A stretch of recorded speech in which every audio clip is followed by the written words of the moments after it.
Les tombes ont été nettoyées, reste maintenant à panser les plaies. Une cérémonie pour refuser l'antisémitisme et réaffirmer la volonté de vivre ensemble. Une cérémonie de plus, au moment où les actes de défiance à l'égard de la communauté juive se multiplient.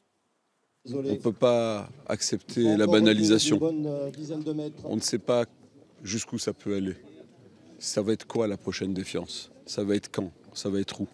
Il faut que ça s'arrête. Il faut que les pouvoirs publics comprennent que maintenant, ils doivent arrêter ces personnes, qu'il est urgent de les arrêter et de les empêcher de continuer de nuire. Rien de nouveau en ce qui concerne l'enquête. Les auteurs sont toujours en fuite. Le grand rabbin de Strasbourg s'est adressé à eux. Qui que vous soyez, vous ne nous faites pas peur. Vous perdez votre temps.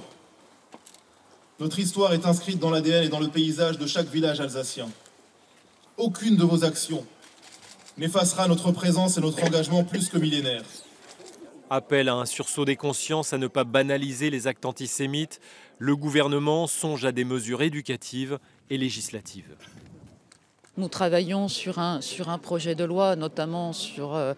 on voit à quel point les personnes communiquent sur les réseaux sociaux et ce projet de loi qui va condamner très fortement ce qu'on appelle aujourd'hui la cyber-haine et qui ne va pas laisser les citoyens derrière leur anonymat. Je crois que cette forme-là, elle est toute nouvelle et il faut qu'on s'y attaque absolument.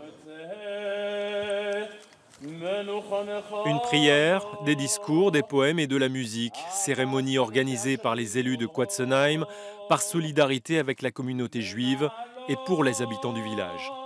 C'est notre village et le village, il faut qu'il soit protégé. Et je trouve ça inadmissible qu'il y a des gens qui s'autorisent à faire des choses pareilles. Parce que c'est un truc qu'on ne fait pas. On laisse dormir les morts. Débarrassé de ses croix gammées, le cimetière de Quatzenheim va maintenant redevenir un lieu de recueillement et de sérénité.